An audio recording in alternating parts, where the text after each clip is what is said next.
Hi hello ನಮಸ್ಕಾರ ಸ್ನೇಹಿತರೆ, ಎಲ್ಲರೂ ಹೆಂಗದ್ರಿ? ನಾನು ನಿಮ್ಮ ಮೌನೇಶ್ ಬಡಿಗೇರ್, ಕ್ರಿಯೇಟಿವ್ ಮಾಧ್ಯಮ ಕನ್ನಡ ಯೂಟ್ಯೂಬ್ ಚಾನಲ್ಗೆ ತಮ್ಮೆಲ್ಲರಿಗೂ ಸ್ವಾಗತ ಸುಸ್ವಾಗತ. ಇವತ್ತು ಸಾಲೇಶ್ವರ ಗುಡಿಗೆ ನಿಮ್ಮನ್ನು ಕರ್ಕೊಂಡು ಬಂದಿದ್ದೀನಿ. ನಮ್ಮ ಗುಳೇದಗುಡ್ಡದಲ್ಲಿ ತುಂಬ ಹಳೆಯ ದೇವಸ್ಥಾನ ಇದು. ಯಾವ ಶೈಲಿ ಇದೆ ಅಂತ ನನಗೆ ಗೊತ್ತಿಲ್ಲ, ಬಟ್ ತುಂಬ ಹಳೆಯ ದೇವಸ್ಥಾನ ಇದು.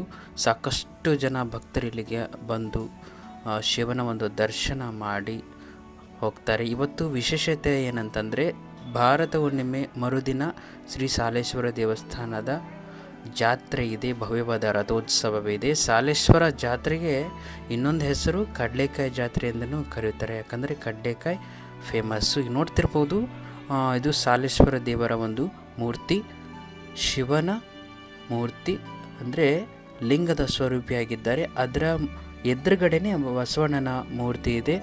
ಸಾಕ್ಷಾತ್ ಶಿವನು ಇಲ್ಲಿ ನೆಲೆಸಿದ್ದಾನೆ ಅಂತಲೇ ಹೇಳ್ಬೋದು. ಸಾಲೇಶ್ವರ ಅಂದರೆ ಶಿವನ ಸ್ವರೂಪಿ. ಇವತ್ತು ವಿಶೇಷವಾದಂತಹ ದಿನ, ಯಾಕಂದರೆ ಜಾತ್ರೆ ಇದೆ. ಅದಕ್ಕೋಸ್ಕರ ನಿಮ್ಮನ್ನು ಈ ಒಂದು ದೇವಸ್ಥಾನ ತೋರಿಸಿದರೆ ಆಯಿತು ಅಂತ ನಾನು ಬೆಳಗ್ಗೆ ಹೋಗಿದ್ದೆ. ತುಂಬ ಸುಂದರವಾದಂತಹ ದೇವಸ್ಥಾನ, ಹಳೆಯ ದೇವಸ್ಥಾನ. ಯಾಕಂದರೆ ಇದು ಬಹಳ ಒಂದು ವರ್ಷಗಳ ಹಿಂದೆ ನಿರ್ಮಾಣವಾದಂತಹ ದೇವಸ್ಥಾನ. ನೋಡ್ತಿರ್ಬೋದು ಎಷ್ಟು ಸುಂದರ ಶೈಲಿಯಲ್ಲಿ ಒಂದು ದೇವಸ್ಥಾನವನ್ನು ನಿರ್ಮಾಣ ಮಾಡಿದ್ದಾರೆ.